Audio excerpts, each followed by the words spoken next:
consistante, mais les progrès par rapport aux objectifs de santé restent difficiles à améliorer. La RDC se pose en candidat de choix pour les avantages que la santé numérique pourrait apporter. En effet, les systèmes de données solides, coordonnés et flexibles peuvent identifier les tendances de la santé, prévoir les ruptures de stock de médicaments et détecter les épidémies beaucoup plus rapidement et plus efficacement que les systèmes analogiques, par exemple. Ainsi, en alignement avec les plans nationaux de développement sanitaire révisés en 2020, lesquels a préconisé la couverture santé universelle, la lutte contre les épidémies et les pandémies, repris dans les objectifs stratégiques du gouvernement. Le ministère de la Santé publique, Hygiène et Prévention est désireux d'appliquer la puissance du numérique aux défis immenses auxquels il est confronté.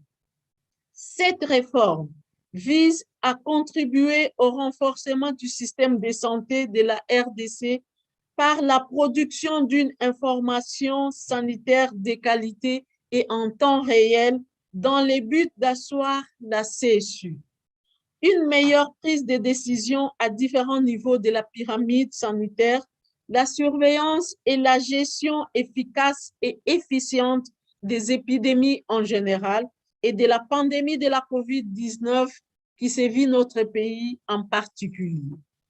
Ce renforcement non seulement améliore le système, la complétude, la promptitude et la qualité des données fournies à travers la saisie, la validation, les revues et les rétro-informations, mais peut également être la voie à la manipulation, l'échange et le stockage du dossier patient informatisé, qui est le socle de la couverture sanitaire universelle.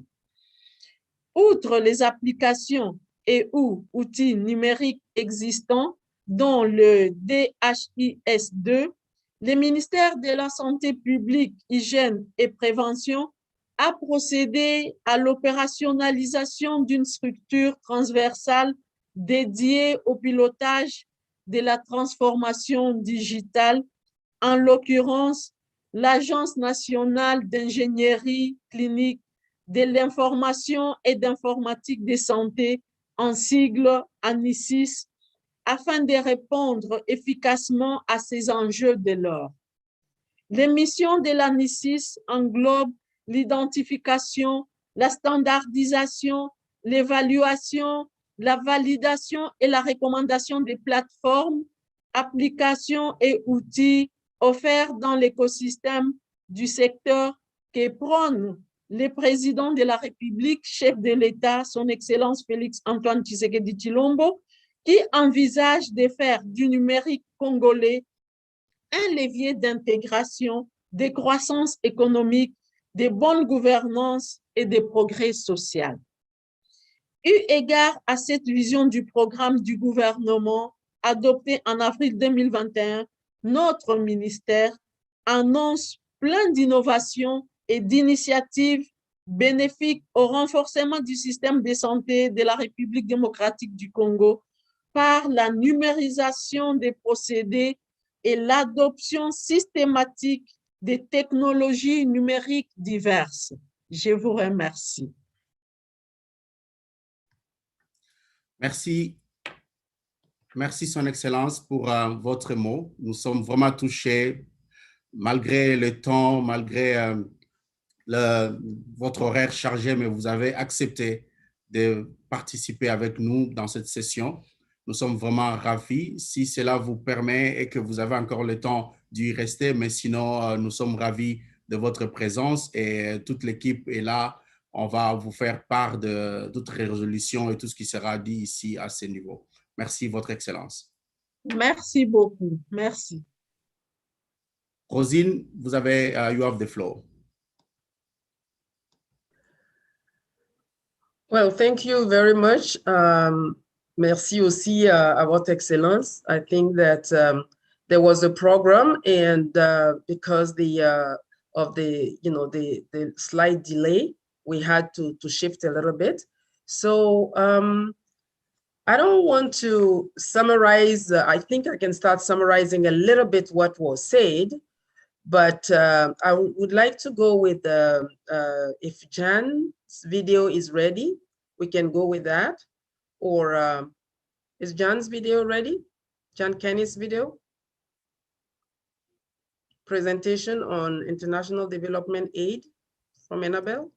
Yes, I do have a Jan video. Let me play it. Yeah. Okay. Annabelle had supported the construction of a state-of-the-art hospital in one of the districts in Kigali. I will share my screen. Okay.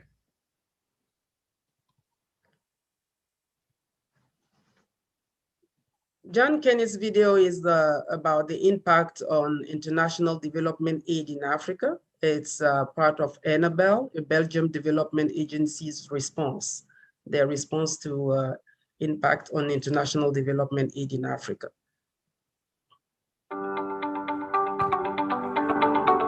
Annabelle had supported the construction of a state-of-the-art hospital in one of the districts in Kigali, Nyarugenge district.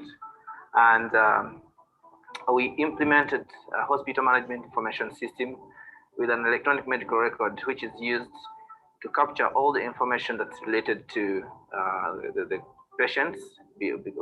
All the patients are COVID patients. So all the information that's captured throughout the whole journey of the patient. The software is called Open Clinic. It's actually a kind of electronic medical reports on a regular basis. You can tell how many patients came into the hospital, how many actually died, how many were discharged out of the hospital. You can tell by bringing those data. You can also tell, for instance, how many patients, let's say, for instance, came in with COVID and another disease. Annabelle came up with digital health interventions to help with the response to COVID, given the need that arose, the fact that COVID demonstrated to us that we need to use information systems. We need data.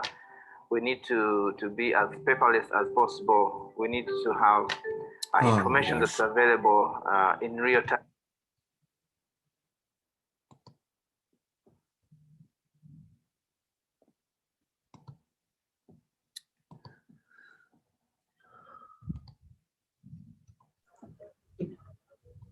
I don't know, oh my gosh. Can you see the screen? I will start Annabelle video. I don't know what is going on. Let me know if you can see.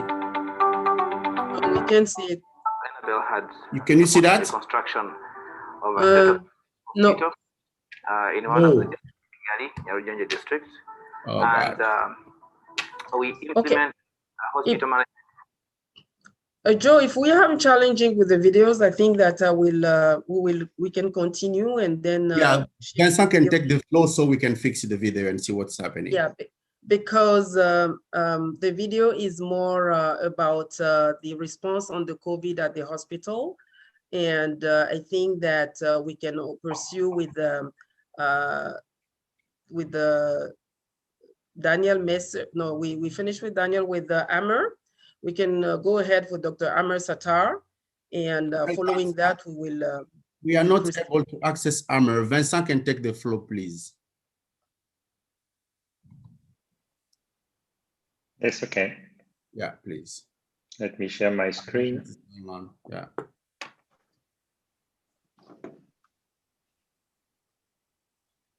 So can you see my screen? Yes, please. Okay, thank you. Thank you for inviting me here. And I would like to talk a few minutes about what we see as some of the future of Africa.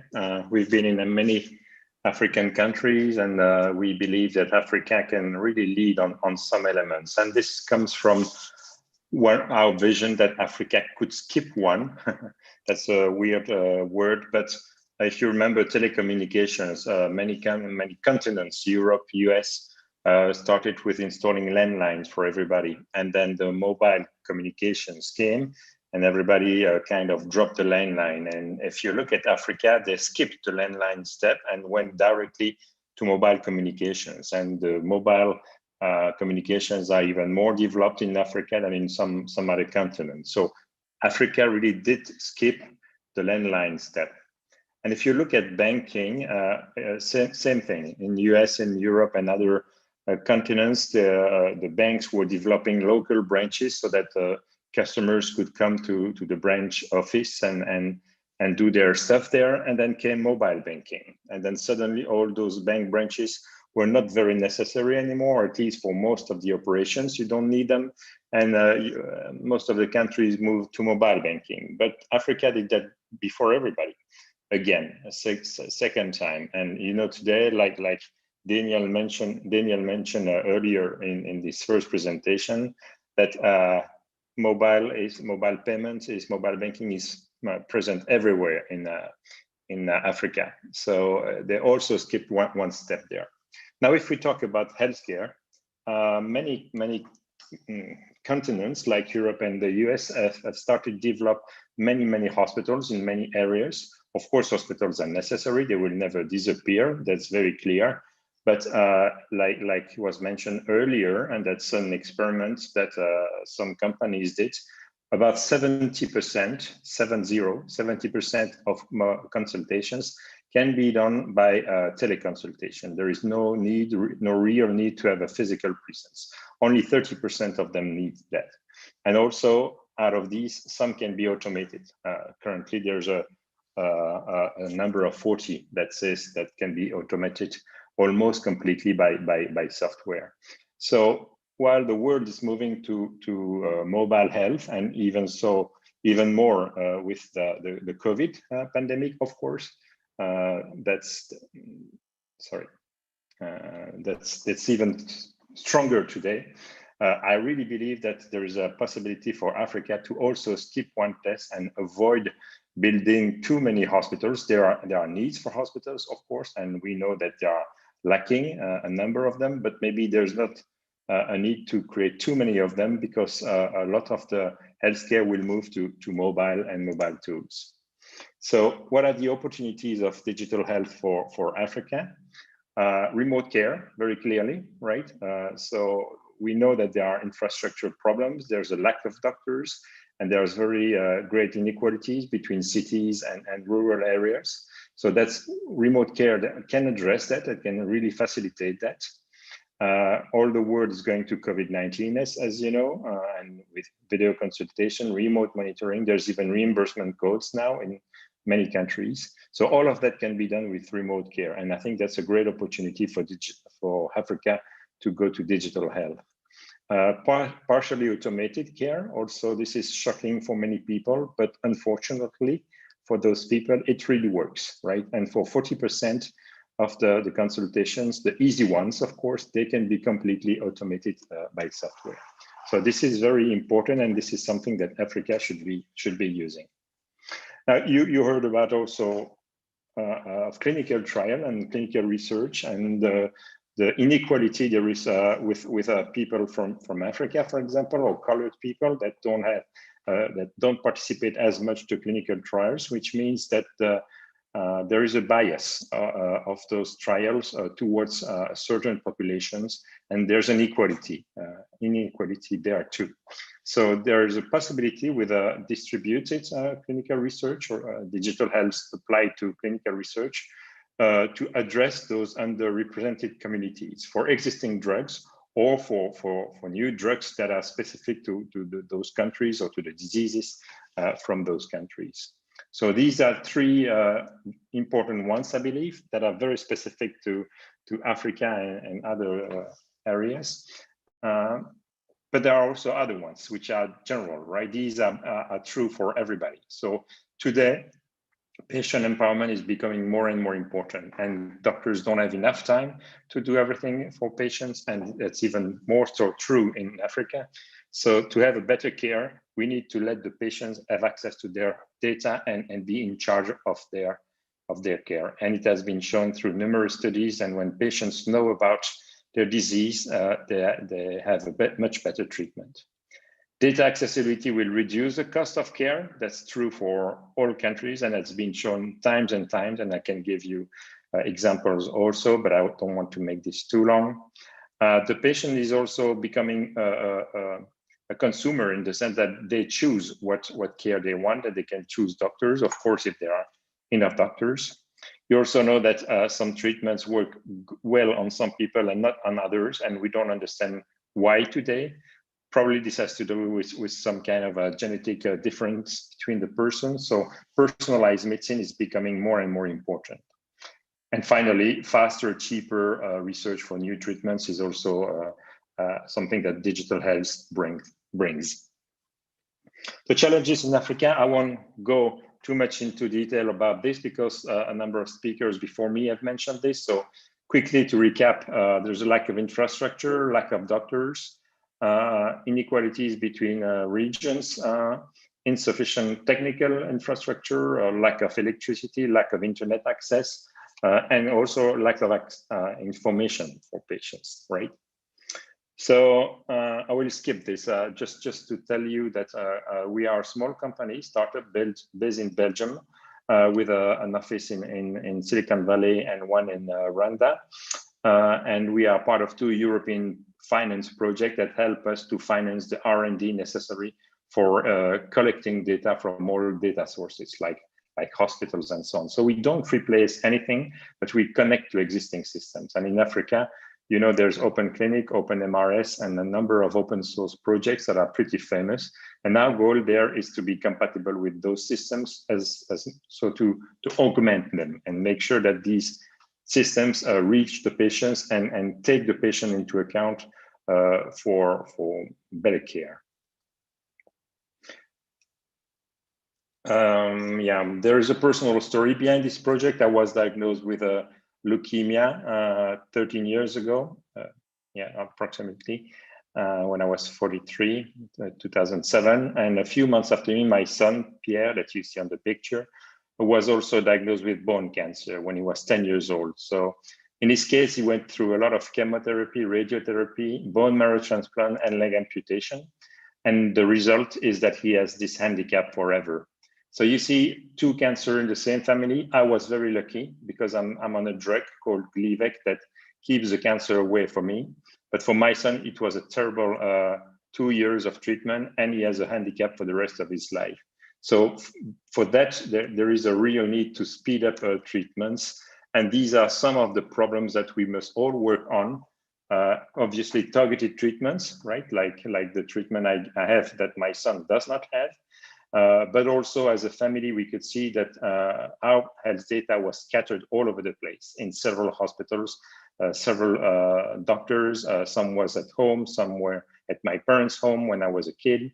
So there's a number of problems for patients, and there's a number of problems also for the care industry. For that, by that I mean hospitals, doctors, nurses, and so on, but also for R&D, pharma companies, medical device manufacturers.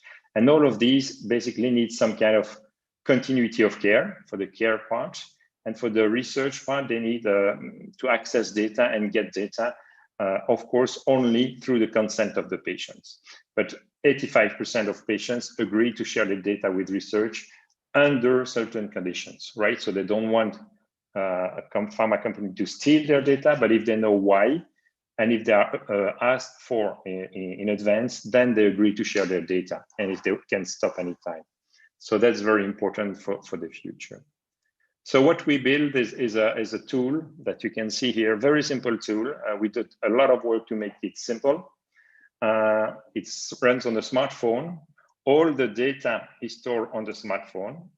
There is nothing in the cloud. I'm showing you some screen here for COVID screen for COVID, but it could be also for mental health, for any kind of disease in any language. As you can see also on the right, we support many languages, and we can also support local languages in the Democratic Republic of Congo, for example. And as I was saying, all the data is stored on the smartphone, which makes it very efficient because you don't need servers to store the data. It makes it very safe. Security is very high because it's very hard to hack a phone. And even if you succeed, you only have access of one patient. So you don't have access to many health records. And finally, privacy is of utmost importance. And here, the patient has access to their data and they decide if they share the data with their doctors or with other people. So how is Andaman, I'm a bit over time here, but I'm going to finish soon. How is Andaman very unique and how is it appropriate for African countries, I believe, is that it works without electricity or the internet, right? If you go to the city and you charge your phone, you charge a battery, you connect to the internet and you get all the latest information, then you can go back to your less well-served area, a rural area, for example, where you don't have electricity and you don't have internet. Everything works. Andaman 7 works completely without internet. And then you charge your smartphone regularly with a battery. And then 1 week later, when you can go to the city again, you can charge your battery and you can connect to the internet and send all the data that has been accumulated that you have entered yourself as a patient for you or for your family. And then you can receive all the information coming, for example, from a lab or from a hospital, from whatever sources there is data for you. And Andaman is a full mobile solution. It's not specific to COVID. It's not specific to some disease. It's really a global solution for patients to manage all of their health. And we would like to connect it to existing system so that all the data can be exchanged between all the players. So there's a very good opportunity here to have a new tool for a whole population. It goes quite well in the government's objective of promoting mobile tools. Andaman supports several persons on the same phone. So that means that with one phone in the family, you can serve your whole family. Or if there is a village with one person that has a smartphone, like a nurse or a doctor, that person can also host the health record of many people in the village. So that means that we can have a very broad population coverage with this. I'd like to finish by saying that we are very, very patient-centric. I am a patient, as you obviously realized. And our goal is to be able to store on each patient's smartphone all of the data from the family doctor, from the labs, from the hospitals, from connected device even, and then other types of more exotic data, and share that with the doctor, with the patient consent, and possibly share it with research, also with the patient consent and probably with anonymization here. So we are available in all countries, and we have downloads from 35 countries already. And of course, we went through all the security and compliance certifications for that. So short and long-term plans, we currently are discussing a project with AFRISDA in RDC. And hopefully this will be a first pilot project that will show the capabilities of these systems. And if that is successful, then we hope to help other African countries. What I didn't tell you yet is that due to my family story, my own cancer and my son's cancer, I really wanted this project to have a social goal. So of course we need to earn some money to pay for the project so that it's sustainable, but we also really want to give back to the community and to help all patients in the world be in charge and be empowered with their health data so that they can be in a better health, which is Article 25 of the Universal Declaration of Human Rights, right? So let's work on this. And if you have any ideas, projects, or funds, please contact us, and we'll be very happy to work collaboratively with you. Voilà. That's the summary slide. I don't want to read too much of this because I'm over time already. I'm sorry, I've been a bit long. Thank you for your attention. Thank you for inviting me, Rosine and Joe, and I give you the floor. Thank you very much, Vincent. Well, I think that I will do a little overview of what we've heard so far, and I'm sure that there are a lot of burning questions from the participants. We started with Daniel, and Daniel just gave us the history of the connectivity, from 2015 to 2019. He showed how first of all the connectivity is internet is right now, because 1 billion people worldwide are connected, and this is a tool that can be easily used in the health sector. Like the other, some of the experts that will talk, but for now, he said that it's also patient-centered. But based on his presentation, it has to be well-designed, well-designed social behavior change activities that will be very effective to make the impact on digitalization. The main takeaway, for me on this presentation is one thing that he mentioned about the shift to regional and local organization for the development and implementation. This shows, and he highlighted clearly, that the continent has the potential, the continent has the people to be able to move that agenda forward. And I think this will be only based on the funding and on the donors, but they have to believe in the people that have also the knowledge on the country. And he went further by saying that they're very, very competent and educated people on the continent that can move the agenda. And I think that is very important, something that we need to keep in mind, not always, transfer, we can transfer the technology, but we can use those, on the ground to work. The Excellency, the Minister, she talked about, while she said, while telecommunication networks are growing steadily, progress against health goals remain elusive, which everybody is aware of. And she clearly pointed out that the health system strengthening should be people-centered also. So everybody comes around people-centered, community-centered, than based on program needs, programmatic needs, and research, and so on. It's also important to avoid that fragmented architecture and operable system due to siloed initiatives, because people work in silos. Yeah, the technologies are coming. There are a lot of people developing those tools. E-health is is becoming a trend, and everybody wants to be involved in. So how do we work together to make sure that we are speaking the same language, the same technical language, for the system? Networks need to be reliable and secured for accessibility and performance. And it's very, we are very happy to hear that, digital health is major on the DRC's agenda, and the minister is also pushing for synergy and coordination. We had Vincent. Vincent is the technician, I think the developer. So those are the ones that work on those tools and see what happens. He did it in many countries. Now it's for Africa. I'm sure there are a lot of questions on that one coming. So hopefully this tool will be very effective also. We also have questions regarding the rural and the urban areas, and I'm sure you are, it's on the tip of your tongue to ask the question.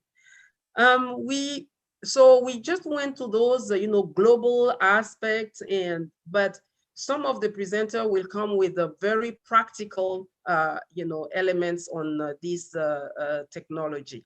So is Dr. Amr Sattar ready now? We are trying to get Amr, but also Jan.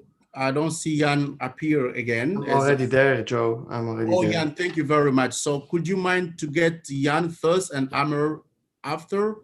Apology for that. Jan, you can share, you can play your video from your end. Yes, I will, yes. Thank you very much. I appreciate it.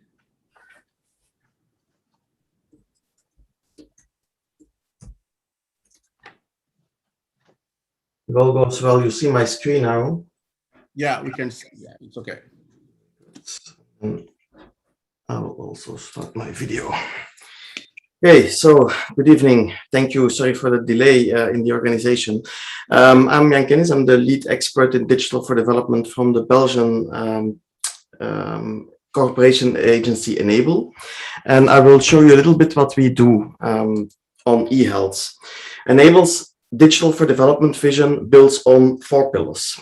The 3 most strategic pillars are digital entrepreneurship, digital rights, and what we call digital e-services building blocks, which is equivalent to digital public goods.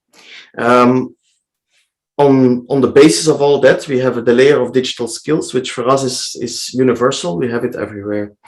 We build this on values, which are inclusion, of course, innovation, sustainability, and partnerships. And we very much focus on the use of the digital for development principles, in which we focus, but because the first one, as you see on the screen, is design with the user, we focus a little bit more on design with the ecosystem and design with the stakeholders. We are very much solution oriented. That means that in all these principles, we look for the right solutions for the context. So why do we do digital in our health programs? Well, there are several reasons. First of all, there is a Belgian digital for development policy, which has 3 main goals: better use of data and information, use of inclusive societies, and inclusive and sustainable economic growth. And we use all these 3 elements in our digital programs. But for Enable specifically, what we like to do in our health programs is to improve the quality of care through evidence-based decision-making. We want to improve management of finances and human resources, and of course, making available open access, qualitative and timely health information. So our approach is what we call the 5+1 approach. We have 5 levels in which we are active, and the +1, I'll come back to that in the end. So the 5 levels, at the top, we have the international level, which at that point is mainly the dashboards for the, like DHIS2, etc. We support DHIS2 and other dashboards for national governments and ministries. Then we have the facility level, that's the hospital level or the health center level, where we use different open source softwares to implement healthcare facility digital data. Then, of course, there is the community level, through which we use tools like WhatsApp and other SMS and other very easy to use tools, so that the community can actually be reached. And then, of course, for us, a very, very important, crucial level is actually the healthcare professionals. So there we work on several ways. But one of the things we do to improve the decision making is software we call Strategie Plan Traitement, software that's been developed for and in Burundi, to actually improve the choice of treatments in centers. And then, of course, we have the patient level, where we work, for instance, with M-Pesa and other mobile money systems to be able to pay like insurances and healthcare insurances. What are our best practices? Well, context is key for us. We check and respect national rules and regulations, of course. We integrate our tools and applications, and we integrate those into the daily lives of the beneficiaries. If possible, we use the tools that are already existing, because that, in our experience, works better than actually impose or introduce new tools. We identify appropriate indicators for monitoring and evaluation. That's quite important. We, of course, ensure proper communication channels, documentation, and knowledge building. And we always think of an offline strategy. So there's not always an internet access, but also there is not always a digital access. So you should also think about a non-digital strategy behind sometimes. So what after COVID-19? Well, we see a few opportunities there. There is a long-term investment in digitalization ongoing now due to the health crisis, of course, and due to the renewed interest of the governments. And so there are these national agencies that are already spoken of by the Vice Ministry that are actually now coming up and that we can work with and support. We have the health system strengthening, which is very important for us. So we really focus towards health system strengthening. We don't focus on only one level, because we are convinced that we need to focus on all of them. And then we have the global health ID via open access to knowledge. And there is the +1 that comes in. We are also a lot involved into skills building, because we think on the challenges side of things that skills for staff is a huge challenge. So we always focus on skills for staff, not only digital skills, but also general skills, and to improve their care. And of course, there is the change management, which is still actually a challenge in many settings, also in Europe, by the way. And there is also the fact that we have to prove that digital actions actually improve quality of care, which is not easy to do, and not always actually proven in things that are implemented, sadly, by some agencies. So one thing I will pick out, and then I will come back to the video that was not shown before. We have a current collaboration already ongoing with the ministry in DRC and with the ANISIS, which is indeed the agency that the Vice Ministry talked about. Our current collaboration is about studying how to implement a hospital management information system in accordance with the national plan. From our side, the objective is actually to set up a fully digitalized integrated pilot health zone, which includes a reference hospital, which will include health centers, which also includes the provincial directorate of health, which is called the DPS, Direction Provinciale de la Santé en RDC. And then, of course, for ANISIS, their goal is to learn from Enable's experience in digitalizing healthcare facilities, and also to establish their experience for future deployments. We see a lot of opportunities there. We want to operationalize large-scale digitalization of health zones, as we have done with the pilot ones. We also want to support the digital health campus that is currently being developed in DRC. And we see that there is a need for strengthening and also for deployment of ANISIS in the various provinces. And we can do this through two ways. One is either through the Belgian Development Cooperation and the Belgian funding, because there is an ongoing new country portfolio that is being developed as we speak. And then the other part is, of course, through the European Union funding, where there is the Team Europe initiatives, and where there is also the COVAX initiative, and there are certainly other things going to happen. Let me now then try to open the video. 1 second.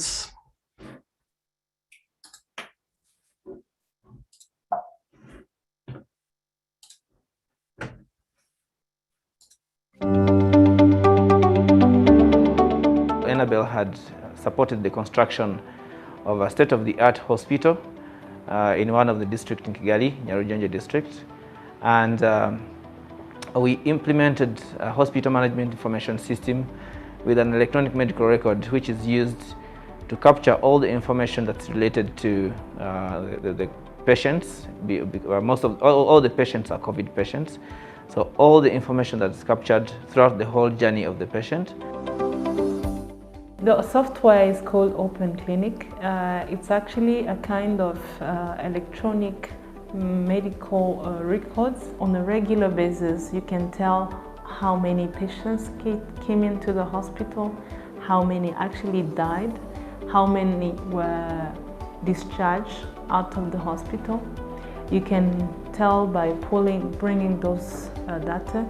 You can also tell, for instance, how many patients, let's say for instance, came in with COVID and another disease. Enabel came up with digital health interventions to help with the response to COVID, given the need that arose, the fact that COVID demonstrated to us that we need to use information systems. We need data. We need to be as paperless as possible. We need to have information that's available in real time. This is one of the very important fact that we can extract from this software, because it can generate all those information once entered accurately by either a doctor or any other person who knows how to enter those data. Enabel has been supporting the Rwanda Biomedical Center, which is the agency in charge of responding to every epidemic or pandemic, but in this particular case with COVID. One of the interventions that we supported is the development of a vaccine registration and certification platform, whereby when somebody is vaccinated, they are given a unique number, they get into the system, they can download their certificate, and they can use it for various reasons, be it for travel, for any other reason. Shyiramo kode yawe, ariyo kode ya yindi biri kuri ya link, message umaze kubona yuko wikingiye, igahita ikubwira ngo view certificate, reba aho certificate yawe, bitamba kanda, ihita inyereka ngo icyemezo cy'uwakingiwe. This is just one of the interventions amongst many others that the government of Rwanda has implemented to fight this pandemic, and we hope that we are contributing to the fight of the pandemic, and hopefully we'll get it out of the way very soon.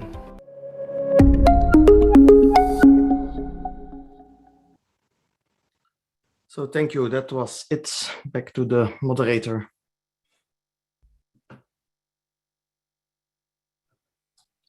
Yeah, Rosine, you have the floor. Yeah. Thank you very much, Jan, for your presentation. I think that this was more focused on the pandemic and the structure, the infrastructure that was built to respond to the pandemic. Hopefully, things will continue beyond the pandemic in other sectors, because there are questions about that, and it will be really strengthened at all levels, and also how this will be translated in other parts of the country or even in the region if it's a successful model. Since we've waited so long, I think for Mr. Amr, he is here now. He's going to focus more on the practical level, programmatic implementation level. So, Mr. Amr Sattar, if you are, online, please take the floor. I'm here. Okay. So he's going to talk about, digitizing primary healthcare in the Global South, how to translate technology into public healthcare and universal healthcare responsibly and sustainably. So let's see what he has to propose. Okay, can everyone see my Yes, we do. See screen?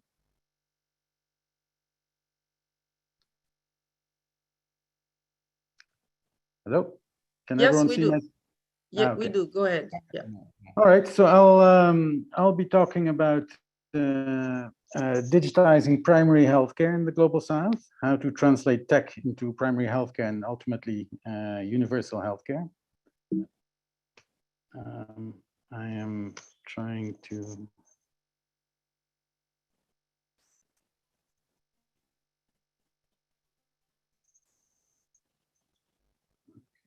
Just do it like this. So just a bit of context. The COVID pandemic has laid bare the fragility of health systems globally.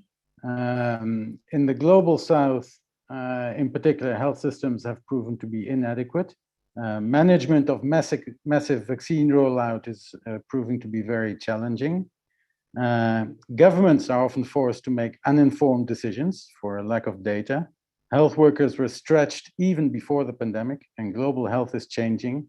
And this is the opportunity to choose how we want it to change. A few words on the advantages of digitizing primary healthcare and the management of it. First of all, it provides greater transparency. It gives us more data, data that we are currently not getting. It gives us better data through less interference with the data and manipulation and loss and mistakes. And it allows us to do more easily a cross-referencing between data streams, which avoids duplication, malpractice, etc. Secondly, it saves cost and time. Automated reports are an example of a great time saver. And they provide enhanced efficiency in procurement, stock management, HR, planning, etc.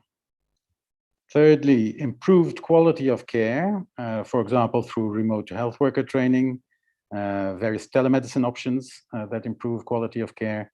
We can include diagnostic and therapeutic algorithms like alerts or guidance to health workers. And we can provide health workers with feedback on what they're doing right or wrong. And finally, transformation of care through a greater focus on prevention and on NCDs, non-communicable diseases, mental health, etc. And the inclusion of other data sources such as data on environmental health, trends in community health, all that can transform primary healthcare.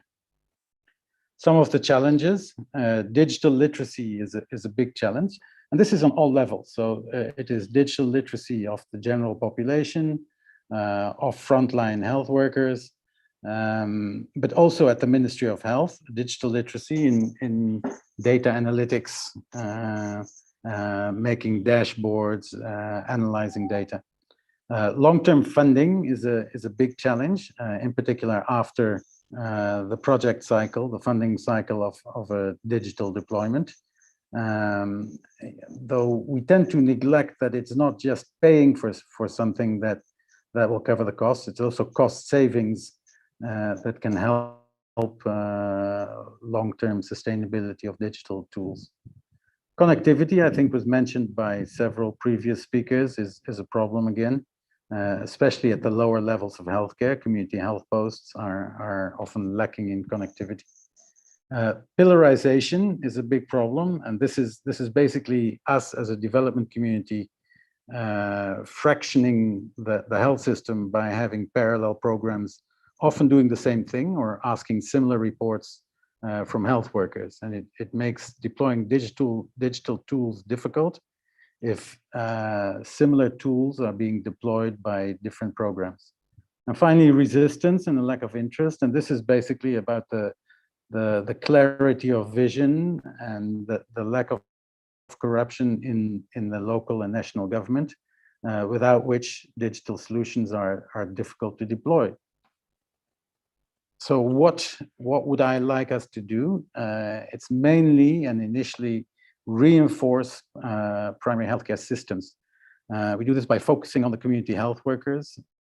We listen to them, we train them, we sensitize them.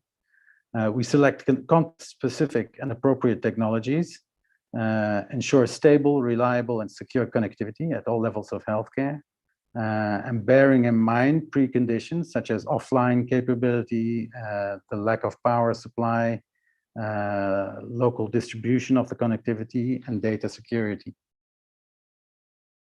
We also have to match data collection with fairly immediate data use and feedback. If users throughout the system do not see the benefit of data collection, it's unlikely to be sustainable. So we need to make sure that what is collected is actually used and feedback is provided through the health pyramid. Next, the local capacity building, and this again is at various levels. It's hardware, software, and analytics, especially at a central level. We have to address data ownership issues, and this is an unconcluded discussion. I think in the West we tend to consider patients the ultimate data owners. I think in many African countries, the government as the representative of the people would consider themselves the data owner.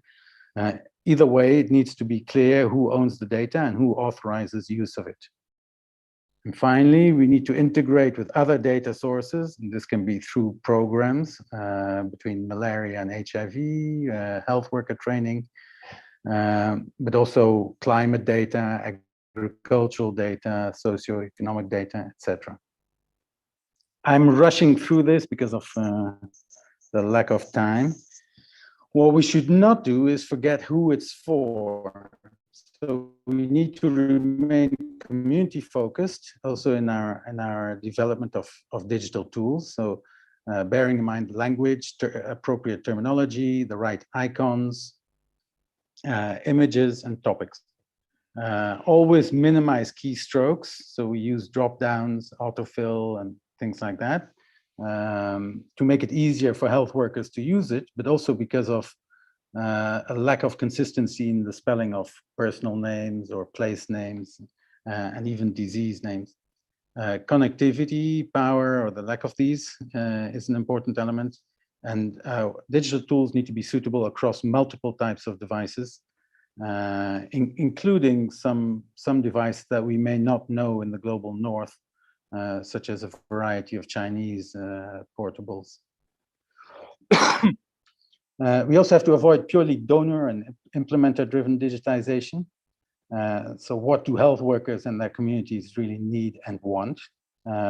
We involve local stakeholders in all phases, from design to implementation and long-term sustainability. And personally, I know because they allow non-IT stakeholders to be involved in the development and maintenance of a platform. Bypassing health workers is unlikely to be successful in the long run, and it can actually even undermine the health system and universal healthcare. And this is a contentious issue. In my personal opinion, is that open source is not always the best solution. Open source does have hidden costs. There's often less ongoing development once funding drops away. And it provides much less incentives for local entrepreneurs to develop solutions. So some examples of useful digital tools that I could come up with quickly. Electronic case management, I think, is an essential tool that is lacking in many countries. It reduces the reporting workload because it allows for one-click reporting at the end of the day or at the end of the week. And it sets health workers on a first step to electronic patient records, which give us patient data accessible across the health system, so in all points of care. It avoids repeating patient intake at the points of care, and proper electronic patient records allow for longitudinal data for patient follow-up, clinical studies, and even artificial intelligence. Then there's a big category of health system management tools, and this covers a broad territory from health facility registry to health communication, procurement, logistics, laboratory systems, health worker training, and many more, but which all provide for greater efficiency, transparency, and reliability. Then we come to digital diagnostics and care, including telemedicine. So this could be things like digital medical imaging, getting a second opinion. So we're moving into real telemedicine here, and advice to local health workers. But it also includes things like built-in algorithms for diagnostic and care to support health workers in making decisions. And then finally, analytics, artificial intelligence, and machine learning. Now, as long as it's controlled and authorized, the linking of databases allows for huge opportunities in artificial intelligence and predictive analysis. And in the tracking of patients individually or communities as a whole. Just a quick overview of what a digital landscape could look like. So it's mainly to highlight the stakeholders like the health workers, the implementing partners, government, funding partners, private sector, and then most importantly, the communities themselves. And they all have their specific needs that can be fulfilled by specific tools. As long as there's someone integrating, making sure the data is shared safely, anonymously, and securely. This is roughly what a data landscape should look like. Apart from the technical opportunities, there's some more general opportunities that I see right now. So COVID-19 has raised awareness of the need for digitization. And has, I think, increased significantly the amount of funding that is available for digitization.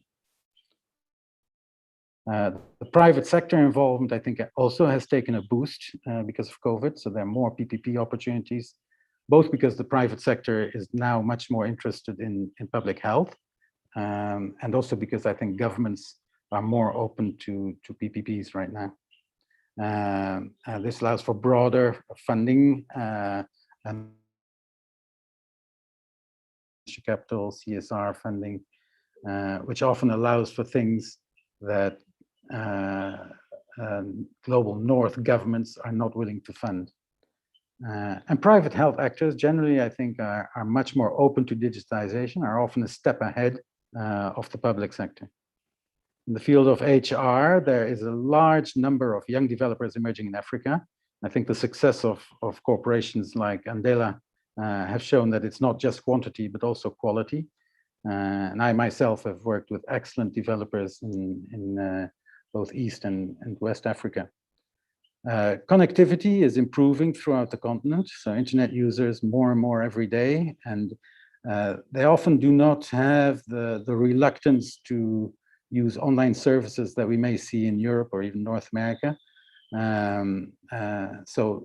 New systems can be adopted very quickly, I think, as long as they're adapted.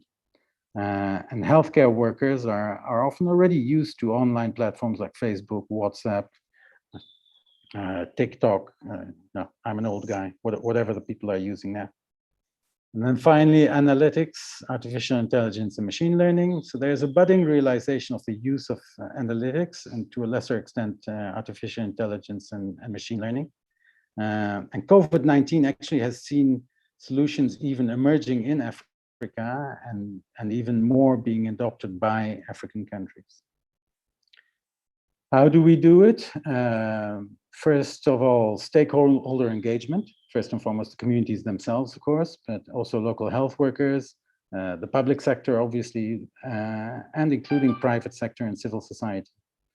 Plan for sustainability, and this includes the financial sustainability. So from the onset, I think there needs to be a plan for how to sustain a digital system beyond the funding that implements it. Then integrate into the broader PHC system, primary healthcare system, link to other stakeholders, digital tools already being used, programs that are running where you're deploying your digital tool, and ideally include some interventions that may not be digital, may not be IT related even, but that have a visible and immediate effect on local communities and health workers. And as an example, I've often combined digital interventions with putting in a few boreholes or sharing connectivity or extending GSM coverage to a village.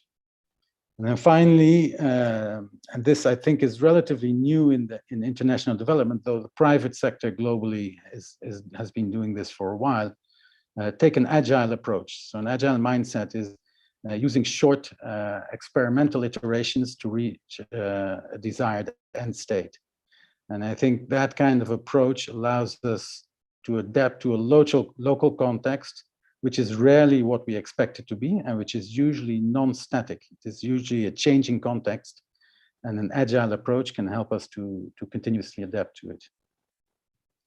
A quick slide on the theoretical model. So I base pillar integration, sector integration, and community integration on the digitization, so on the connectivity, data management, data security, and data integration. This is an implementation model that we applied in a Guinea pilot, where as outside intervention actors, development partners, and government, we strengthened infrastructure. We provided connectivity and digitization, and worked on capacity building, with as a short-term goal the improved quality of care. And because of the visible impact of infrastructure development, we facilitated the community engagement, and because of the capacity building, we managed to create a community health association that actually managed to raise funds and co-manage the health system. How I see the short-term future in any case. So at the moment, I think there's COVID has generated this proliferation of digital tools. I would hope that this leads to a strengthening of the health systems and support to health workers.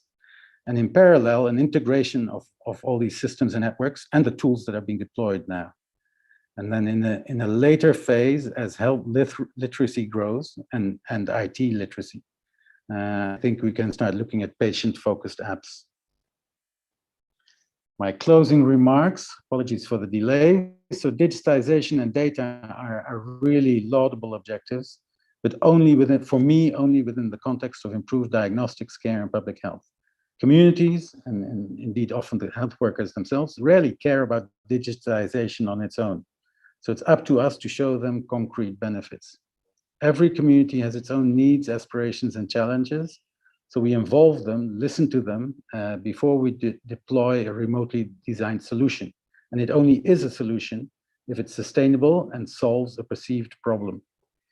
Where possible, we need to combine digital with other interventions, as I mentioned. That could be boreholes, solar power, extra medical equipment to increase buy-in from the local communities and local health workers. There has to be a path to long-term funding and a broad buy-in from all segments of society for digitization to be sustainable. And it should not be a pillar, a new pillar or a silo, as so many vertical interventions are, but an integral part of health system strengthening. Thank you very much. That was my presentation. Thank you very much, Dr. Amr. This is the language of a program person. This is the people on the ground, implementers and program, integrated approach, holistic approach. Everything should be integrated, but one thing that is also in line with what Daniel said, it has to be, we have to focus on information, and especially the social behavior change activities, because the community has to understand before embracing it. And we have to look at how we integrate it, not only in the capitals, in urban areas, but how do we reach the rural areas? And he gave us a very good presentation on the programmatic approach, and everything can be linked together with our tech people. So I know that, and once again, apologies because of the time. We have Dr. Mamelo, who was supposed to talk about telemedicine, but we also have Dr. Mutange, Eric Mutange from the DRC. What I will do, we were supposed to open the session with a woman and close the session with a woman. So you see the importance of the woman at the beginning and at the end. So Dr. Mamelo, allow me to give the floor to Dr. Mutange. And once, and then we can go to the telemedicine, because I think the telemedicine is also the next step on this technology. And if time allows, we will take few questions and interact, at least to see where everybody stands on the understanding of this approach and how effective it's going to be for Africa. So Dr. Eric Mutange, you have the floor.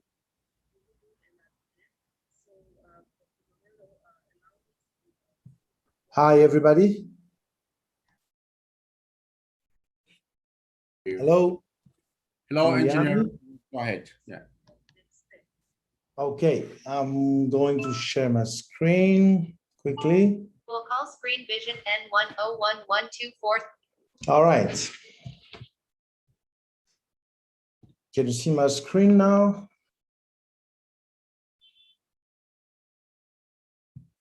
Can you see my presentation? Not yet. Not yet. Not yet. All right. I don't know what's happening. Give me a second. And this is technology. Great. Yeah. We can see it now. Okay. Well, I'm a senior consultant. I'm an engineer. I'm not a doctor. Oh, engineer. I'm sorry. I upgraded you then. So I'm a senior consultant for the agency, digital agency, in charge of the digital transformation of the health system in the DRC. So I'm going to talk about what the agency does, the adoption of technology, which is actually digital health in our country, the appliance of technology, the conversions, of all the platform, the applications, and everything that we have in play, the healthcare living and society, to enhance the efficiency of healthcare delivery and to make medicine more personalized and precise. Our program is the universal cover. So digital health is very important for the DRC. So I'll start with the National Health Information System, DHIS2, that was presented previously here. When you're in the DRC, you have access to this platform here. You can actually see a lot of information. We've got reports from the country, throughout the country, from places, regions of the diseases, of the development of some, epidemics. We have the resources such as the availability of beds, the hospitals. So this is a platform, a repository of data where you can go and pick some information. However, the reality for the health information of the DRC is that there is a lack of ground coordination, because we have noticed gaps in the management of the infectious diseases, cholera, yellow fever, poliomyelitis, malaria, Ebola. The information that comes to the minister is only 25% of the reality that is on the ground. This is what the report says. And the quality of the health data is very bad, it's poor, because this is a manual on paper, it lost on the way, and they capture on the district, and they lose a lot of information in the process. Another issue is that the health department for the last 3 decades has benefited for so many investments. UNICEF will bring along staff and World Health Organization and maybe some NGO operating in the country. And we have benefited from this organization, equipment, infrastructure, but it's not interoperable, it's not talking to each other. And the people are happy because, they've been using this technology, but the infrastructure, the architecture is fragmented. So this is the challenges at first glance that we pick. The multiple non-interoperable systems are pleasing the people that implemented them. Therefore, they are not interested to put them together with other systems. And the low cyber culture prompting the resistance of the health professionals and some of the echelon of the society to embrace technology is really hindering the ability to use digital health. The underdeveloped developed telecommunication networks. We have only 25% coverage, geographically of the country with telecom infrastructure. We have a low mobile penetration. 40% of the population only have access to basic telecommunications services, which is telephony, only mobile, and the internet penetration is only 15%. The lack of roads and other basic infrastructure, to actually deploy some infrastructure is preventing the development, of infrastructure, so that we have a wider footprint in the networks and all that. Now, there is another challenge, which is the limited access to power. It is said that less than 15% of Congolese only have access to power. So, we have a dam here producing power, but the distribution is on another issue.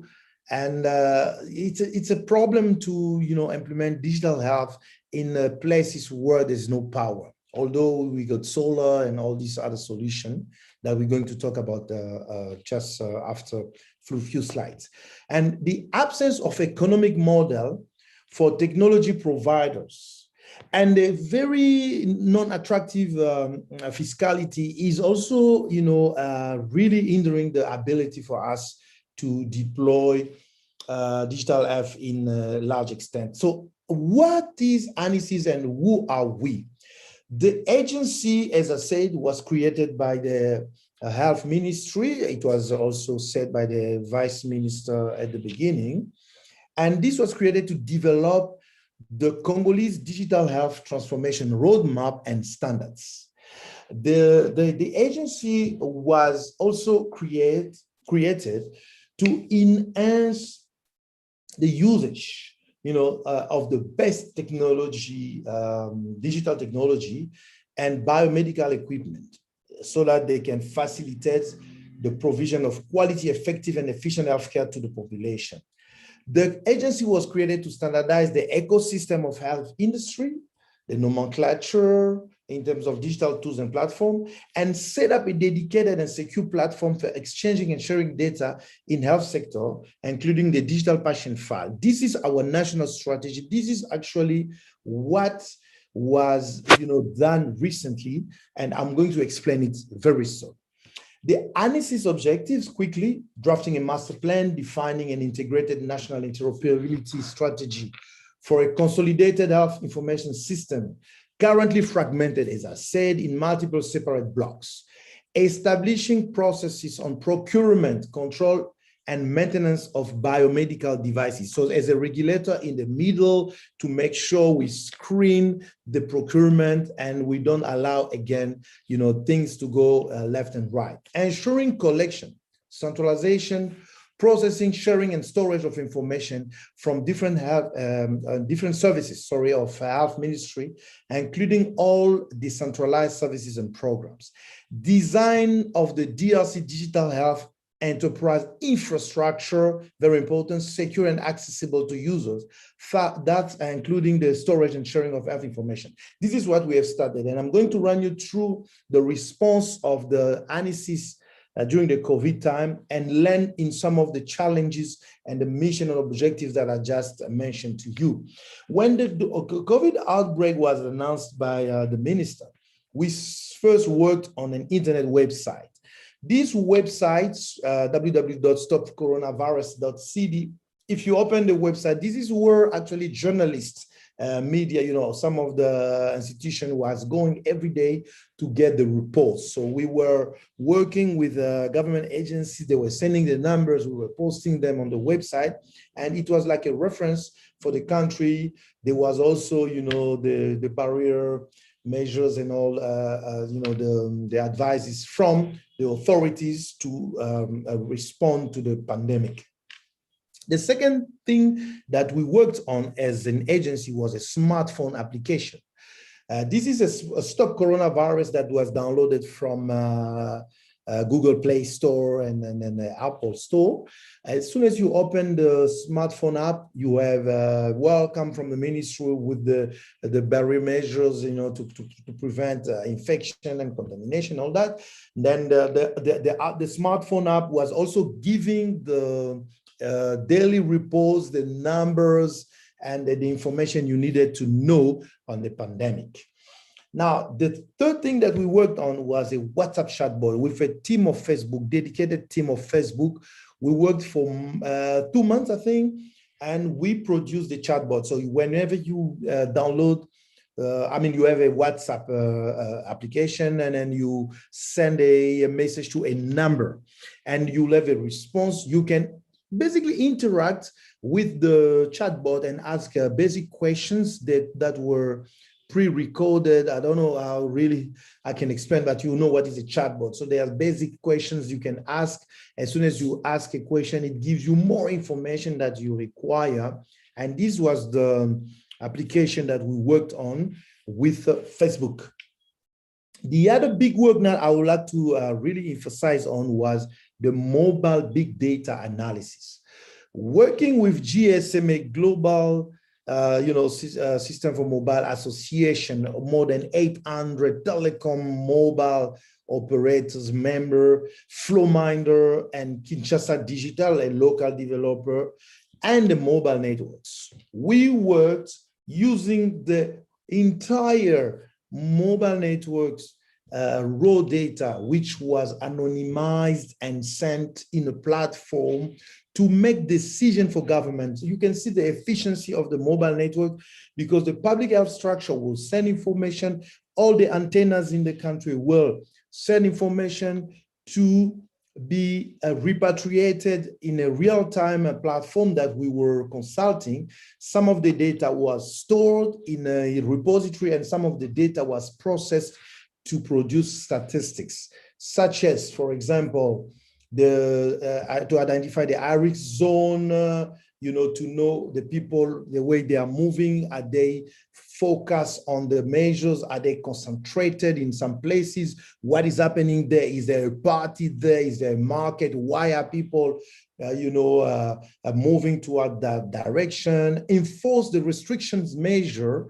Government was using the mobile data analysis produced by FLOMA and GSMA and the partners, the data scientists, to enforce the restrictions. And this was very efficient, because sometimes, you can have a flexible zoning and dispatch your resources where you need to go and, assign some of your masks and maybe enforce the checkpoints and all that. It really helped. And we are working now on a model for epidemiological predictions. These are the use cases that you do with the mobile big data, because we were first focusing on the movement of population, and now we are working on the prediction, because data scientists can tell you using the patterns what will happen next. So this is now what we have started with GSMA. Unfortunately, they are pulling out of the project, but we are now focusing on the prediction with the World Bank and other partners joining the initiative of the control room. That is how we call our big data analysis initiative. Now, the other tool that we worked with during the pandemic is the tracking tools and cartography. I'm sure you know about Grid3, which is the Bill and Melinda Gates Foundation funded project, to track the health professionals and infected patients on Meliora. And the Grid3 was mostly, and still is, the satellite cartography. We are still working on it. We're working on it to locate medical facilities on a map, to know the resources availability and the footprint of some of the diseases, the way they are spreading. So Grid3 is really using GIS, these are satellite data to have a cartography to do these three components, and other one using local professional on the ground. Now, this was our approach to validate the tools.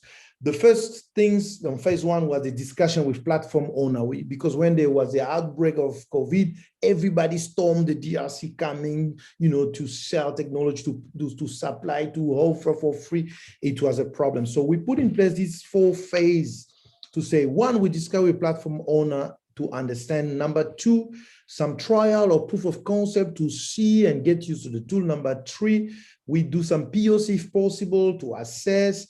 Then we have an approval and a referral to the ministry. And number 4 was the actual rollout of the technology. Now, in starting to learn, I want to give you some facts and prospects for the DRC that I'm going to read. The Ministry of Health has established this agency that she talked about. And this was done, number 1, to enforce good governance, number 2, to reduce fraud, and number 3, to increase revenue. And you know what I am talking about. I'm going fast because of time. ANICIS has now crafted a 5-year national strategic plan, which is the PND segment of digital health in the country. And we have 2 segments. The first segment is to build an enterprise architecture for the health system. And the second segment is to move from the paper diseases reporting to the patient file via electronic health record. This is our 5-year plan that I can share. Is in French. You will see that we have picked some priority projects. We have, assigned a budget to every picked segment. And then we are going to work now with partners around a table ronde, a round table, to work on a roadmap for the investment required for every segment. Now, with several existing initiatives and resources that is actively in play now at multiple levels, be it with the past initiative that I say in non-interoperable, and what is happening now with the COVID and the storming of our agency. As I said, the digital health infrastructure will then not necessarily be the result of features designed and built from scratch. And that is including like the open clinic, this is the electronic health record, the telehealth, health information portals, mobile health applications. We will not necessarily build from scratch. So the DRC is slowly moving towards the intersection of many engines, tools, applications, and platforms, like the Amazon Web Server, remote hosting, and etc., that you can plug and play and be operational overnight. And that will be in a consolidated basin, local or foreign, that will form national digital health utilities. And it will be established as a new operational way for health and healthcare. Let me explain. The digital transformation in the DRC was, simplified in the 3 blocks of construction that you see. The first one is the health information system. What is this? This is a seamless consolidation and interfacing of multiple digital libraries, databases, enterprise resources planning, platforms, and systems located in multiple geographically separated data centers, be it foreign, hosted, or local, that are currently keeping the information, health information, and some supporting data for the health ministry department. Now, the second component, the second block of construction is the intranet. The intranet is a network that ensures a secure, reliable, coded, prompt, and always available health information exchange between different locations. This will be done either through the public internet or a dedicated network that we have started to build since last year. Through nodes that are installed in hospitals and all that. No time to explain. And the third block of construction is the applications usage. We will streamline the electronic health records handling, pharmaceutical stock overseeing, medical prescription monitoring, diversified statistic, overall financial management, efficient human resource tracking, IP telephony, performance monitoring, and other supporting tools to the health system, properly regulated with standardization and accountability frameworks. So once we have fulfilled our mission, the application usage, which is the layer where you see a lot of disorder, this is where we will streamline everything, and we will build this block upon the intranet and the health information system with these servers all over the show. But let me end by saying that the focus area for us will be now to progressively repatriate the foreign all-state data, like the DHIS2 in Oslo, like the ARIS system for human resources, and a lot of financial tools and other, applications that are remotely hosted. We will repatriate them in the DRC progressively. We need a serious investment from national budgets and the promotion of partnership with development organizations, like the World Bank and all these Gavi and other partners, to build data centers, expand the network access, and support the related charges. To operate this infrastructure, you need some OPEX, and we do not always, have the best budget in our country. Now, mutualize with the government departments. This is very important.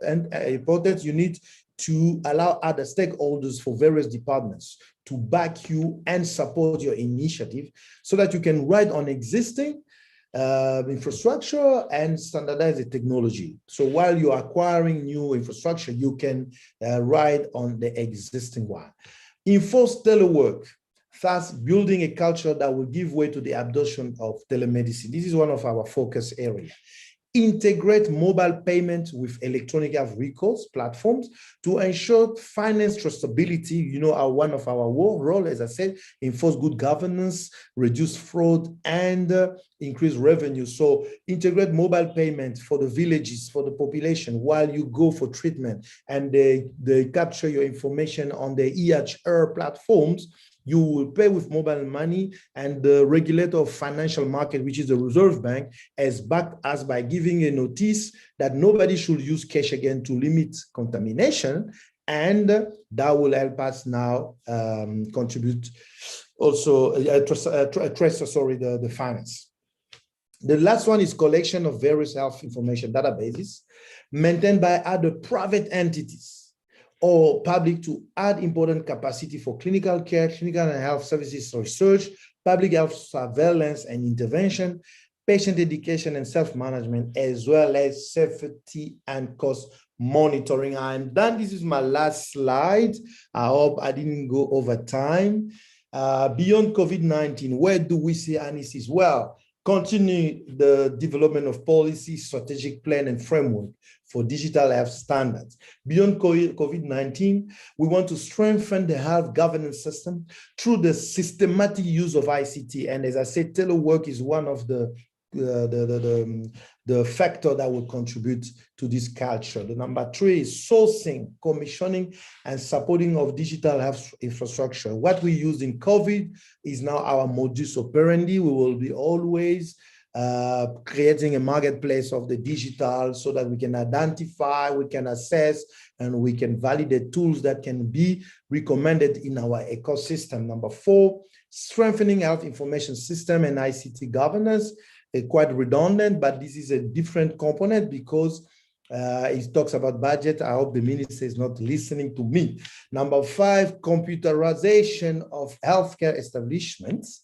And number 6 is strengthening acquisition capacity and maintenance of biomedical equipment. We did not go really that direction, but you need to know that the robotics and all this part is very important to us because some schools, public health school and other schools of medicine are working now into developing sections that will be working in this component. Thank you so much for your time, Dr. Joe. I hope I didn't go over my time. I was really running. Yeah, thank you very much, Eric. And then, Rosine, you have the floor. Stop sharing. There we go. Okay, thank you, Eric. Thank you. Dr. Mamelo, I think Eric already gave you the floor by alluding to the telemedicine. And we want you to walk us through what your presentation on the telemedicine. Thank you. Are you there? Yes, I'm there. Thank you so much. Yeah, sorry, we have to put you at the end. Sorry, we have to put you at the end. It's not the end because as we say, we started with a woman who want to end with a woman. No problem. Okay, greetings to you all, ladies and gentlemen. I'll begin by extending a warm welcome to you all to this webinar. I thank the team for organizing it. It's very timely. It's a pleasure to have this opportunity today to share my thoughts on the topic, telemedicine, creating access to healthcare in the African context. My name is Dr. Mamelo Muhanuzi. I'm a healthcare management specialist living and working in Kampala, Uganda. Next slide, please. Yes. So globally, telemedicine is the future of medicine and Africa is no exception. There are limitless possibilities that exist to provide the much needed healthcare services to an ever increasing population irrespective of the location.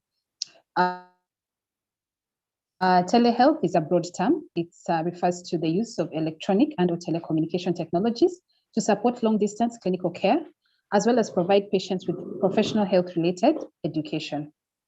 Telemedicine is considered as a subset of telehealth, with telemedicine generally focusing on the clinical health services, and telehealth tends therefore to include the public healthcare services. Although the field has undergone significant change and remarkable change over the years, its fundamental aim has remained constant.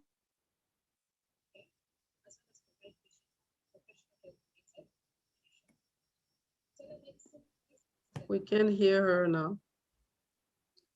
Yeah, she has a connectivity issue, maybe. Let's see.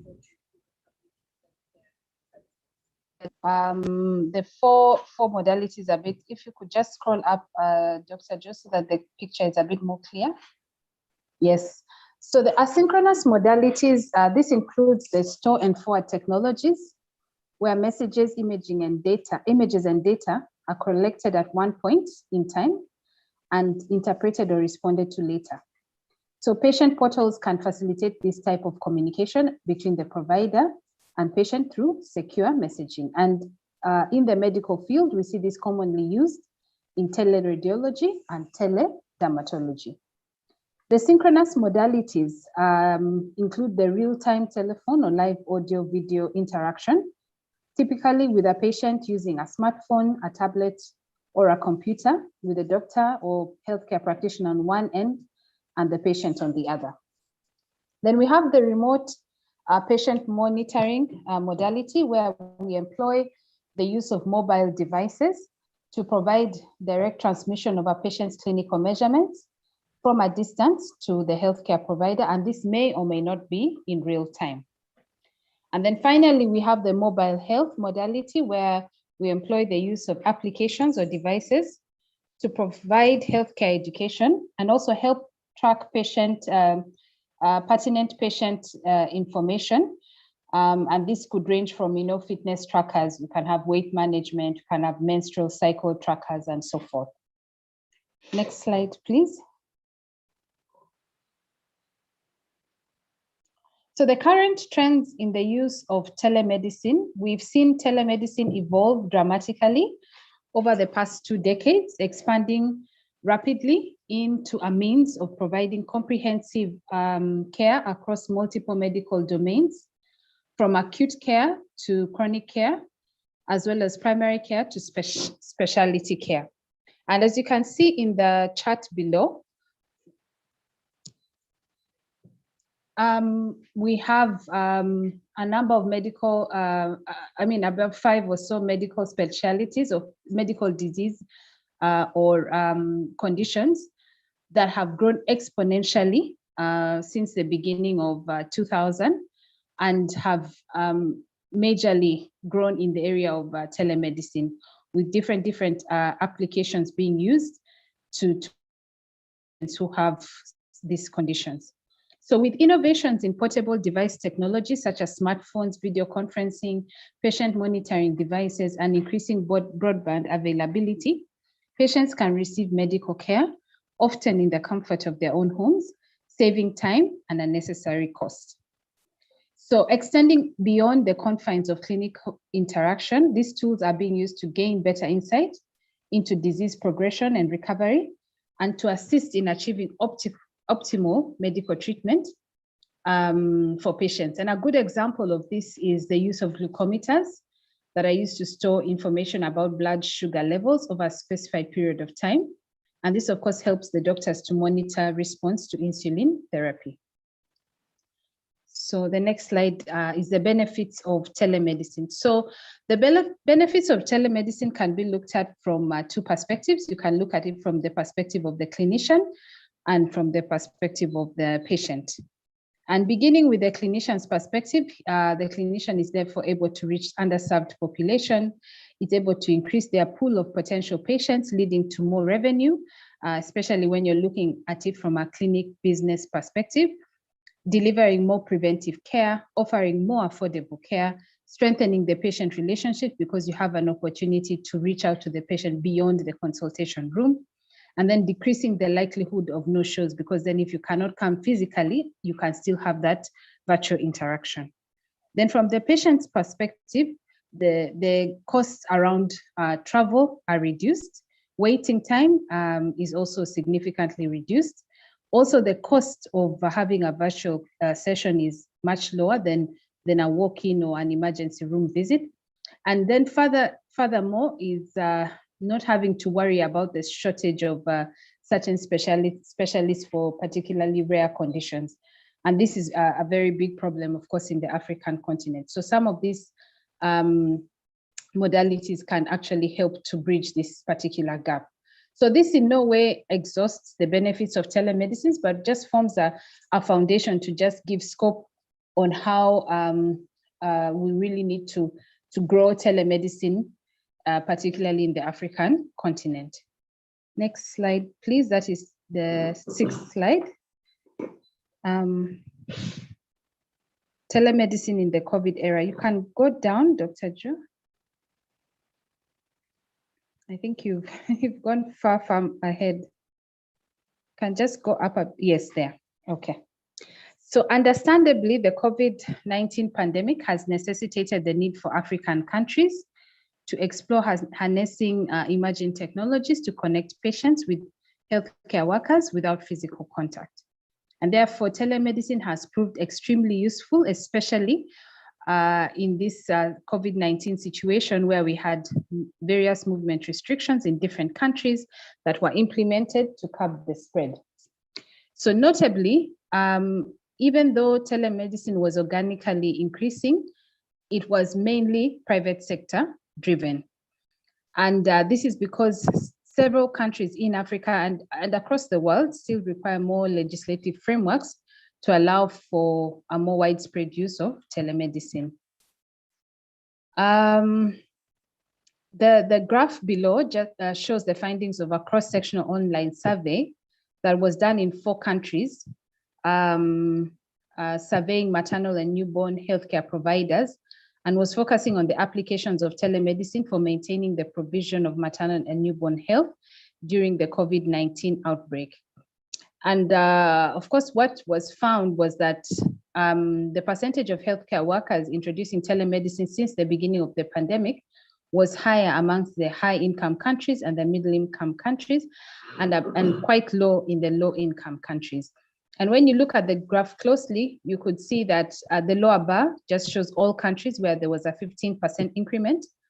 But then when you go into the countries where most of the African countries do fall, that is the low income and the middle income countries, you see the growth is quite small among the low income and the middle income. And I think that just emphasizes that there's still a lot of opportunity and there's still a lot of work that needs to be done in promoting telemedicine across the continent. So the graph below is a recent study as well that was done in the US that just explored the role of COVID-19 pandemic and its effects on the digital transformation in healthcare. And it discussed how COVID-19 catalyzed the telehealth and telemedicine adoption, literally forcing a digital transformation that is now the new reality and here to stay. And really what that graph just summarizes is that there was an increase in the demand for outpatient telehealth, an increase in the demand for inpatient telehealth, and an increase in the demand for chronic and acute care. It also speaks to the fact that there needs to be more research that is done on the African continent, just to see where we are regarding the progress of telehealth before and after the COVID pandemic.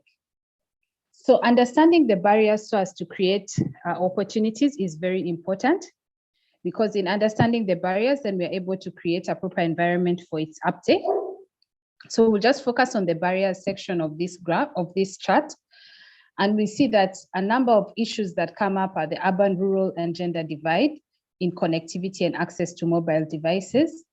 We have a limited content in local languages. Africa has quite a number of different local languages, and there's quite limited content when it comes to health education materials on that. Then we have a low digital literacy, shared phone use. So, if you're communicating to the mother, the phone might be with the father, and so you're not really going to get to the person that you want to communicate to.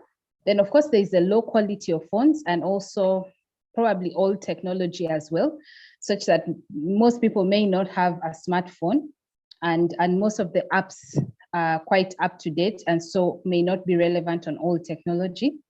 High costs of internet access and limited access to electricity, because most of these are just chargeable devices. And I think once the barriers are addressed, then we would see effectiveness and efficiency in the quality of health, more data for policymakers to use, better disease management and prevention, better patient tracking, universal health coverage, and so forth. So finally, what do we need to do to unlock the opportunities?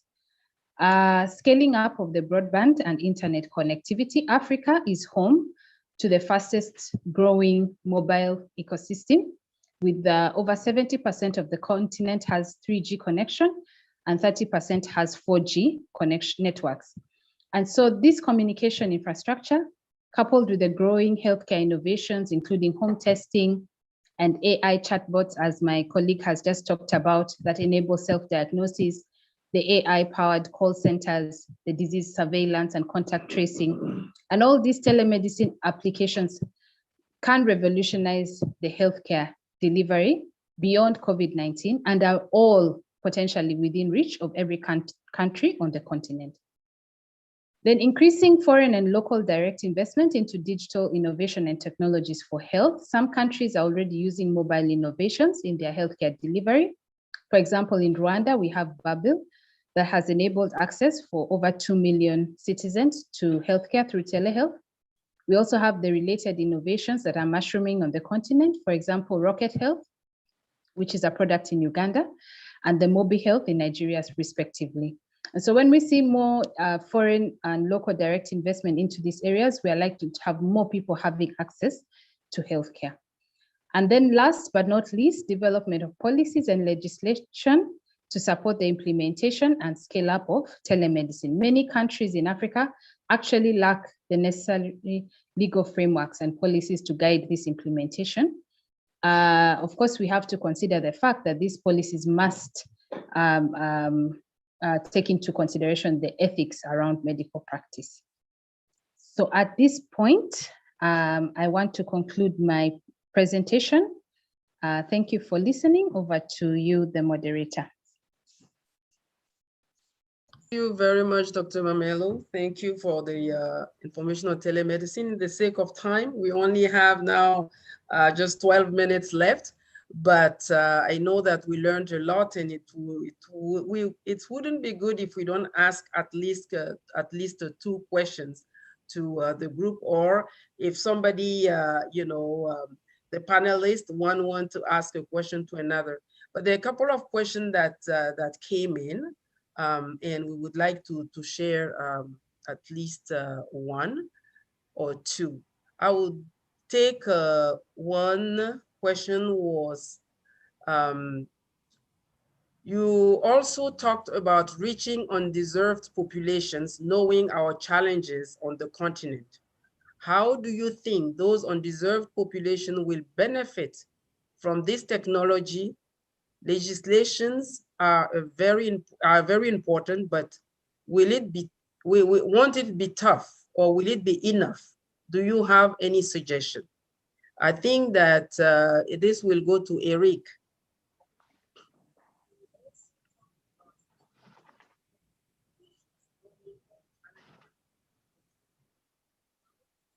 Hello? Yeah, Amr is there. I think Amr can also answer the question. Jan as well.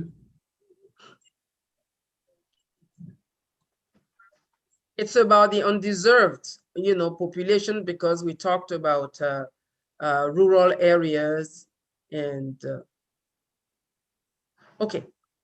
If we're having challenges for that, we can move. Yeah. Okay. I'm happy to say something about that if you like.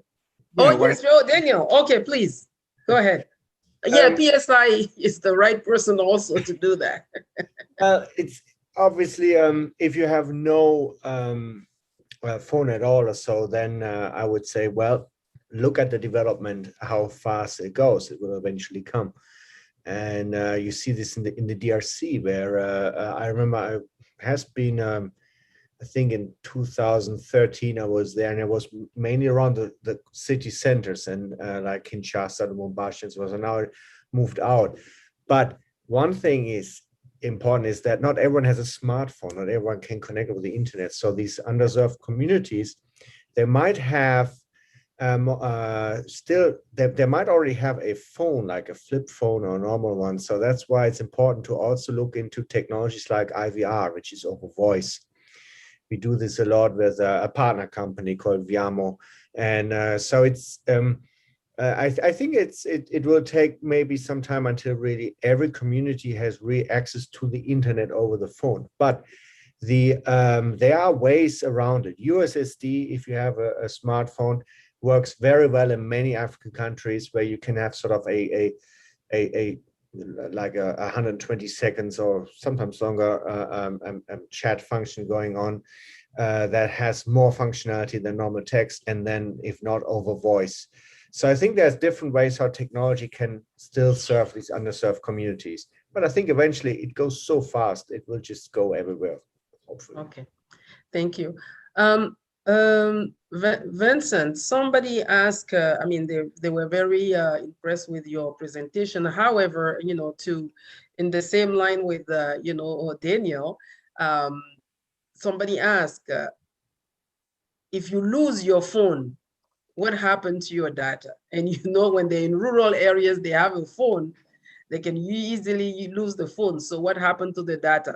In short, you can expand on it later, but this one in the short response. Actually, it's a good question, and it's the same for European countries, American countries, because as a company, we don't have access to the data, right? So it's only on the phone.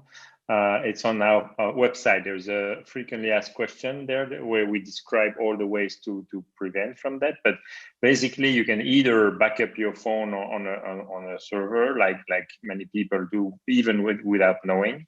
It's a binary. Usually, it's a binary backup. So even if the backup on Apple on Google servers, those companies do not have access to the data. It's only binary data that can be used to restore to your phone. So that's one way of doing, but a better way to do this is to share your data with somebody else, right? Somebody from your family, from your village, from your doctor, and so they have a copy of your data. So when you lose your phone, you get a new phone, you do a login you install Andaman 7, you log in, and then all the people that you have shared data with will send you data back to you automatically. And that includes hospitals, for example, right? If you have connected to your hospital and you have received your data from Open Clinic or others on your phone, when you lose your phone and you have a new one, the system knows that the synchronization level is 0, if you want. And so all the partners with which you have exchanged data send you your data back. So usually your data is in more than one places, and it's because you share it, right? And so there's always your consent, of course. Okay, thank you. Dr. Mamelo, on the telemedicine, I know it's going into Africa, and even for you know, some of us that are still you know, on the other side, we found it a little bit dehumanizing, because the patient, the doctor-patient care is not there, and some doctors don't want to show their faces. They talk to you, you know, not on the Zoom, because of some people have talked about bias. They don't want to see you who is on the other side, because they don't want people, you know, something about bias. Have you encountered this on the continent? Because in Africa, people love the touch. They love, you know, to have the attention. And now we're putting the screen, and this, I'm sure it's only in the urban areas. How does it work in the digital world? Thank you so much for the question. You know, knowledge, attitudes, and practices around telemedicine, first of all, in terms of the awareness that has been created around it, the acceptance levels, what do people understand about having a teleconsultation? How do they view their health needs being attended to via some, you know, some screen which may seem a bit impersonal? Yes, those are very real challenges. And probably that speaks to the data that is out there that shows that even during the pandemic, the countries in Africa really did not expand that much in terms of uptake of the telemedicine services. But you know, the reality is there, and the time has come for us to accept a new way of doing things. And I think the more we keep talking about it, the more we have forums like this where we enlighten people and encourage them to take up new opportunities in terms of getting access to healthcare, that I think with time it will become something that is accepted. Of course, in no way can telemedicine replace the personal connection that you may have during a physical consultation.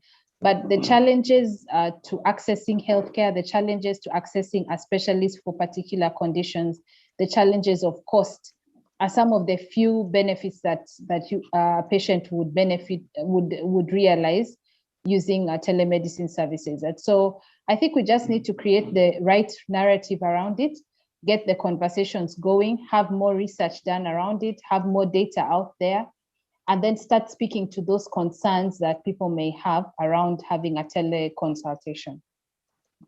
Thank you very much. Does anybody has another question? Joe, do you have a question? Because no, we have to be punctual on time. No, actually, I think we capture all the questions. So if you don't mind, I will just go through 1 minute call of action, and then we can conclude our meeting for today. Yeah. So thank you very much again for your time, dear panelists and dear followers. For this webinar, we do have a call of action because we noticed that it's important to focus on digitalization of the health system as facilitate the connection of evidence, reporting data, management, research, and decision-making. However, it's even more important to focus on the patient of the control of their own health well-being. Digital health can be effective and in emerging trend, but it needs to be contextualized and not one-size-fits-all approach.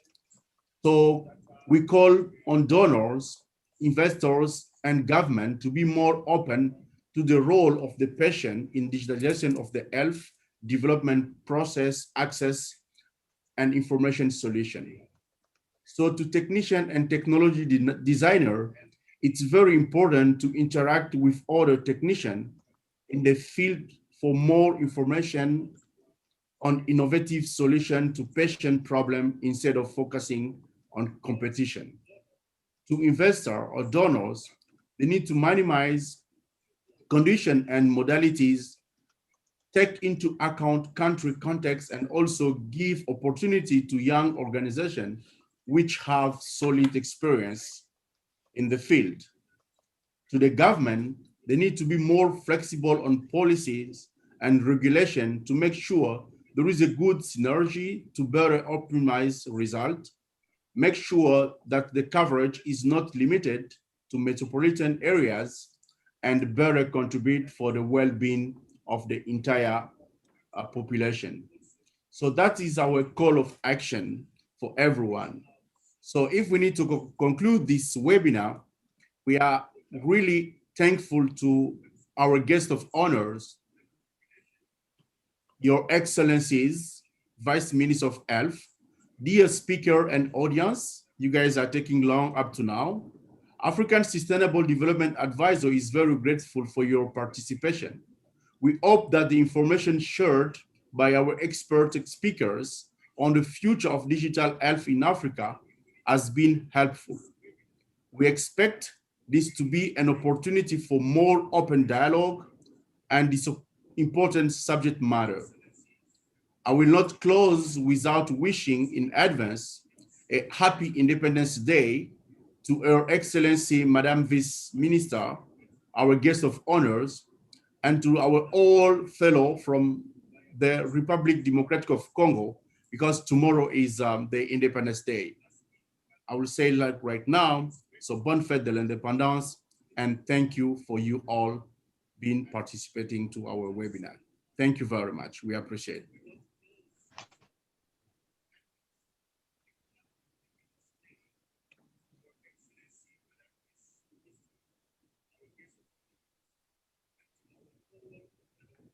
Can we put our video on, then we can do a screenshot, please? Doreen, how to do screenshot here? How? I don't know how to do that. That's my daughter been assisting me. Dr. Mamelo, can you put your video on, please? She is on. Mamelo, she's not on. Wait. Dr. Mamelo, can you okay. stay on, please? We need a screenshot so we can. Dr. Joe, we finally saw your assistant. Yeah, she's there. She's been. We're talking about technology, so. Wait. Let's go down. I don't know. She's assisting. Yeah. Where? Yeah. Okay. Is Eric gone? How? Can Eric? Oh, I'm here. Oh, okay. No, Jan, Can you do a Jan screenshot? is gone. Yeah. Okay, screenshot. I'm using your laptop, so I don't know how that works here from here. If someone can do a screenshot. Fine, then. Thank you very much, and share with me. Okay, so thank you very much, and then enjoy your night. We will do a debriefing next time, so I will send an email for a debriefing. There is a lot to say. Yeah, Vincent? Joe and Rosine, before closing the webinar, I think you should maybe try to keep a copy of all the questions and the answers there, and maybe put that in an email somehow to the participants, because not everybody has seen them probably. Yes, that's the plan. There's some question that came in after, so we'll send them to you.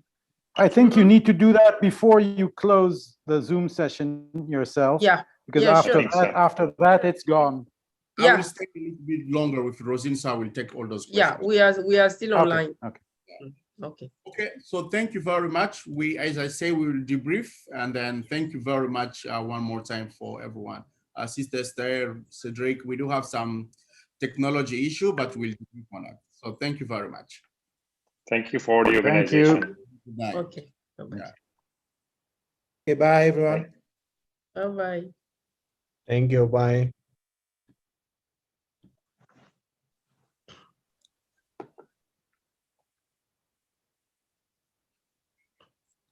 I have to stop the live.